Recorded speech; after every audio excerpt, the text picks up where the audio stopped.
I used a metal gauge on this thing, and it comes up, it's a 1 gauge, or 0.281. Okay, so that's actually a good bit bigger than a 1/4 inch, but I'm not worried if my welder can do it. I know my welder's good up. It says can weld up to a 1/4 inch, but once I bevel this, and what I'll do is I'll run a pass inside, and then I'll come back and cap it. That should be way plenty strong enough for a smoker. But anyway, I'm gonna get started grinding on this. I'm gonna go pick up my new grinder. It's ready, so I need to go pick it up right quick. And that battery powered one is great, and I have no doubt that it could do this, but the other one will just be faster, and we'll see how it goes.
Alright, well, I got it rolled upside down. It's looking pretty good, all except for that. Get you some of that right there. That's a big gap. That's probably 5/8, 3/4 inch gap. Well, I'm not going to try to bridge that. Not with weld. It'd take 20 pounds of welding wire. Well, I don't really know, but it'd take a lot of welding wire, and it would be weak. So what I'm going to do, I've already cleaned it off, is put a strip in like this. It won't look as good, but it'll still be very strong, and it'll close that gap really well. So I'm going to start right down here where it starts getting bad, and I'm going to run it all the way around to about here.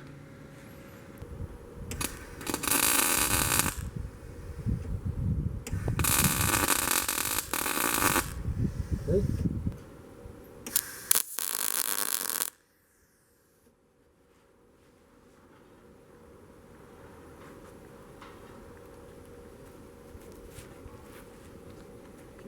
Good.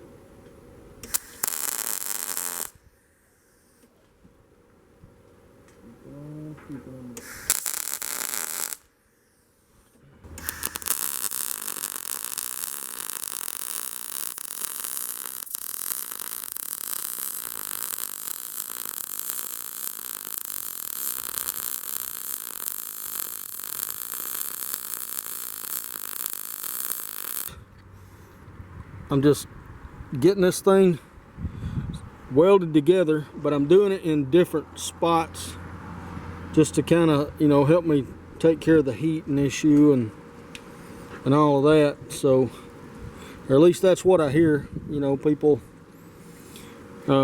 say you don't need to just keep welding in the same spot. So I'm jumping around. I'm fixing to roll the tank and work more on that side. Well, that's got her welded up all the way around. It's still hot, but I've hit it with a wire brush, and it turned out pretty good.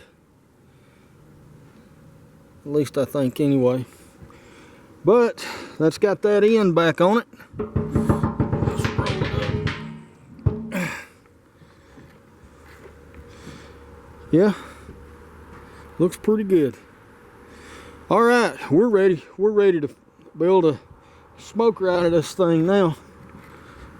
Nice, and we've shortened it up about 50 inches between each seam. Let's get her done.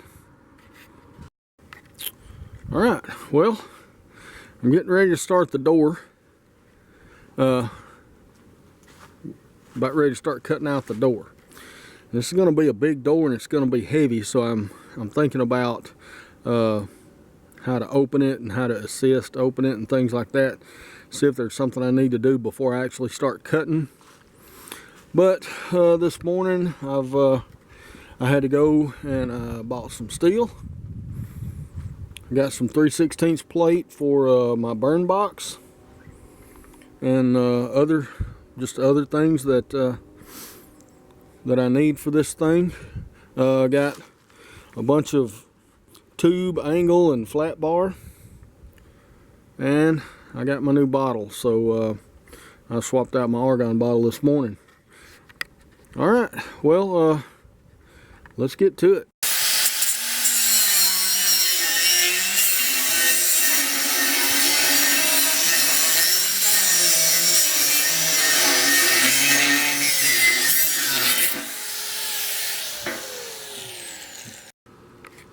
All right, well, I've got my door laid out now. You can see here, it's all laid out right down here. And all I did, I'm going to use this seam here, because as this strip across the top comes down through here, it'll actually lay right up there against that seam. I'm going to go 3/4 inch all the way around this thing, and that seemed like a good place to start. Plus it's right here where all this petty rust starts, and I want that in the back. That puts the rust in the back, and it puts the pipes on the very bottom. But I'm later going to be cutting that off with a plasma torch, but probably, at least that's the plan. But anyway, I've got 3/4 inch all the way around. It's 25.5 from the top down to the bottom, to this bottom line. So that should be 25%. So this should be actually a right angle once I get it all cut out. So the plan is, I've got a couple of small cutoff discs here. I'm going to go ahead and go around the line and trace this thing out, cutting a very small groove, and then I'll come back and kind of clean up around it so I can weld, and then I'll start my cutting and putting in my little trim pieces.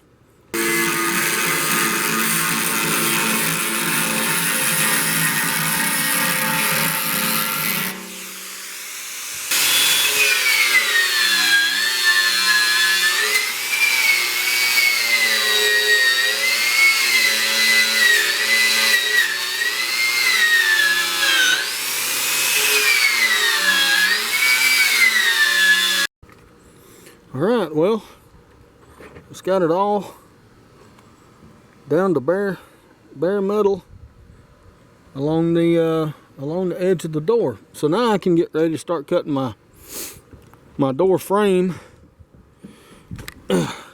which also helps seal it up from losing heat and smoke.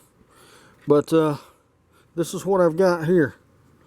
It's an 1.25 by 1/8 flat bar, and I got it to line this door with. I'm going to start. I know most people will normally start on the very top and do the hinges and all first, but I think I'm going to do that last, because I've actually done this once before.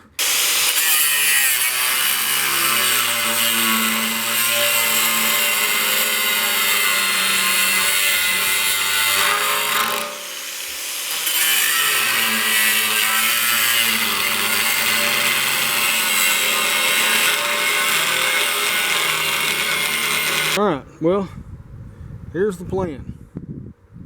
I've got it all laid out. Lay that thing somewhere, trigger can't go off. All right, I'm gonna go to these marks here, which are a 1/2 inch from there. And that'll give me about 3/4 of an inch on this side. Okay, that cut is really, really thin. So, I mean, you're not going to lose much heat through that anyway. And now we're going to come back and put this on. So, not only does it help hold in the heat and all, it also keeps the door from falling to the inside.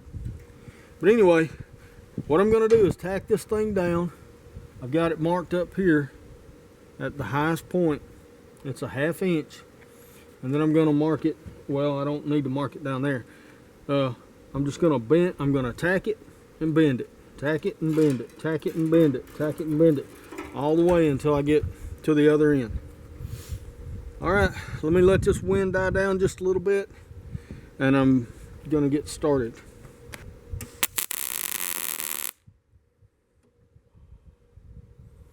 Alright, that was a good tack. I'm going to go ahead and put one on this side too while I'm at it.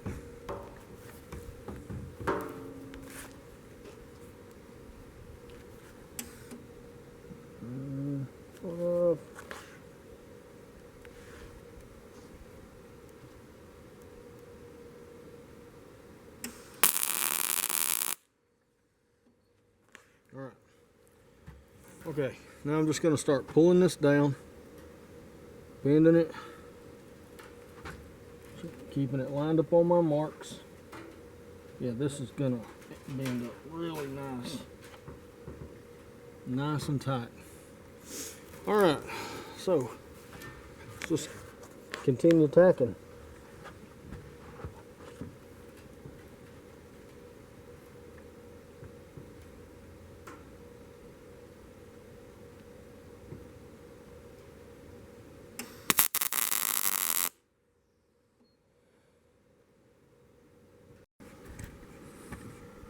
Okay, now one problem that I ran into, which I wasn't really anticipating, was that the last couple of inches of this thing, you can't bend it down.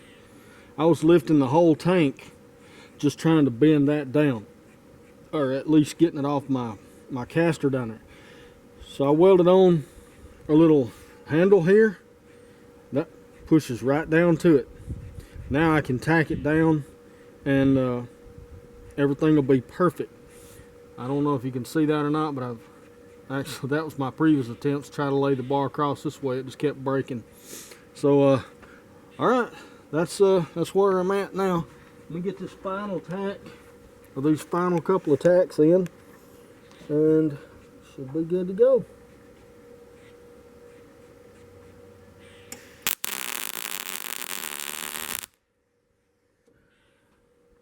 And the way I'm tacking this is I'm actually aiming the wire at the tank. And once I get a little bit of a puddle, then I move it over to this to make sure it's fusing good. Same way on this side.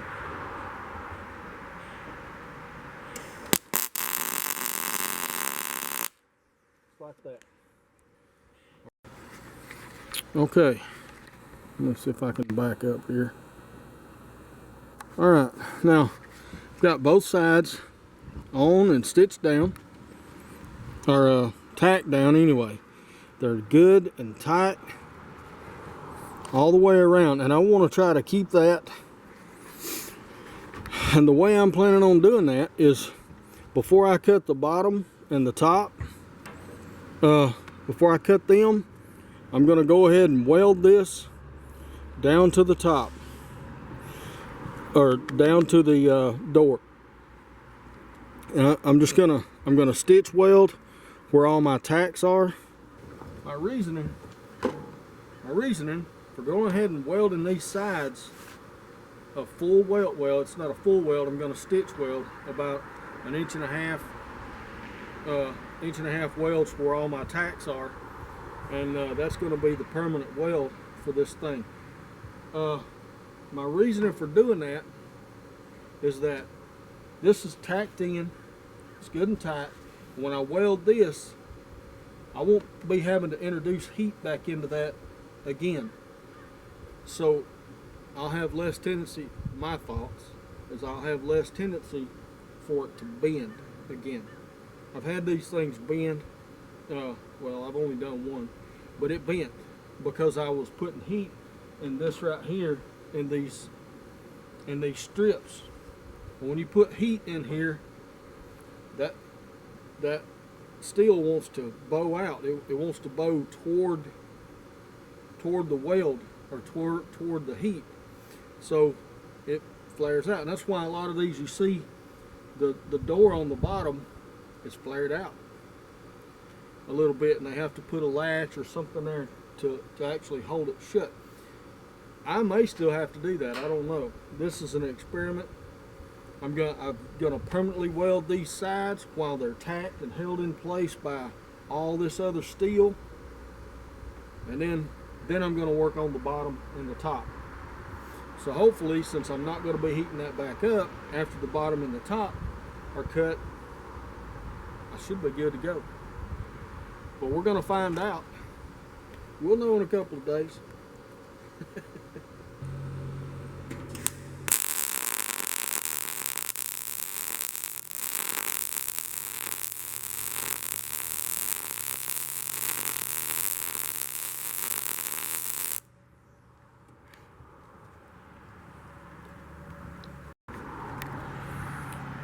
Okay, now I'm about to start on the top and bottom of this door, and it'll be the exact same process pretty much.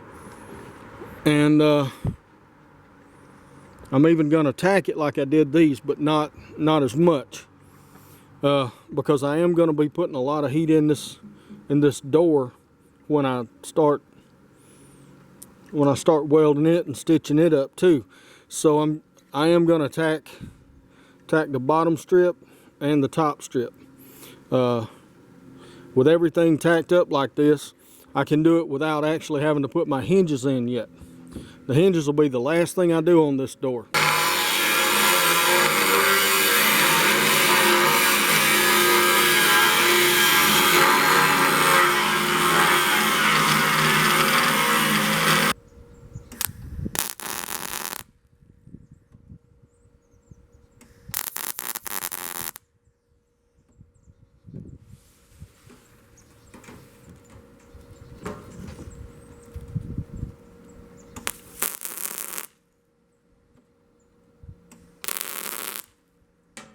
Well, I got it all tacked up, and this is going to be the bottom of the door. Okay. Now, I'm hoping it stays this way, but you can see how nice and tight that is on the very bottom. I'm hoping that it'll stay that way. I don't know. The door was trying to spring a little bit as I was cutting, which I'm actually hoping I got cut all the way through. The door kept trying to close up, and it was pinching my blade. So yeah, I think I'm all the way through. So, but we'll see. I'd hate to have to cut all this back off. Okay, got the bottom piece welded on, the stitch welded, and getting ready to start on the top. Got it all tacked down, and hopefully everything will hold right its position until I get the top piece on, and we'll see how it all holds together. It's still nice and tight around the whole thing. You know, I mean, there'll always be smoke that escapes, but this will be very minimal, I think. We'll see. Okay, well, I've got the door. It's all welded up. It's all cut and welded up and everything. And you'll notice across the top here, I've got it welded all the way. That's because when I made my final cut, it actually, the door sunk in just a little bit, and when I put my thing up there, well, there was a little bit of a gap. So I welded that whole thing and filled that gap up. The gap was about a 1/16 inch, and I just filled it that way. All right, but everything else has remained good and tight. I mean, just good and tight. This one, you can see here, good tight seam all the way. The only one that gave me any trouble was the very top one. And I don't know, it just did. All right, for my hinges, what I've decided to go with was 1/2 inch plumber's pipe. This stuff's got a thick wall. It'll be very durable, so I don't have to worry about that.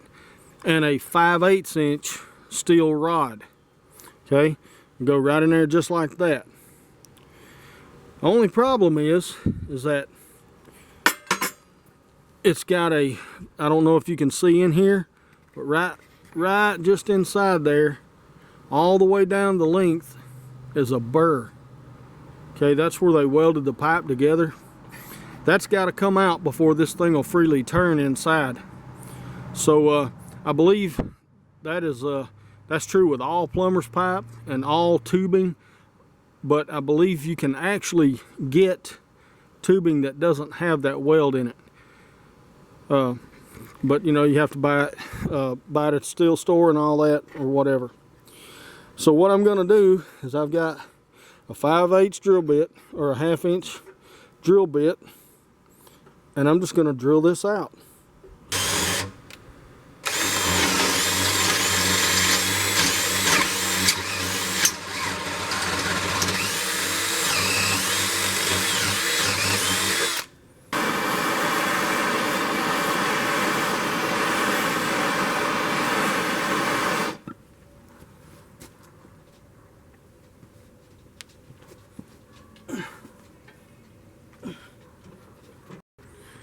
Alright, well, they're not welded down or anything, but this is kind of what they're going to look like. These hinges. I've got some work to do on them. They're not absolutely free spinning, and I want to make sure they spin really good before I start welding them down. But that's how they're going to look. And I just bent them with MAP gas on my little welding table that I built. But they're looking good. All right, well, that's going to just about do it for part 3. It looks like we're supposed to get a lot of rain and stormy weather and stuff over the next 3 or 4 days. So it's going to probably be a while before I get back to this. I really wanted to get these hinges done and get them mounted, so I could cut this door loose and see how good they work. But it's just not in the cards. It started getting dark on me, and I don't want to rush this, especially the hinges. I want this door to open really smooth. So anyway, that's where I'm at. But door's done. You know, I've got to put a handle there and weld the hinges down, but in all essence, the door's done. So, all right, well, I'm going to get in here and get me something to eat. Hope y'all have a good day, and I'll see y'all down the road.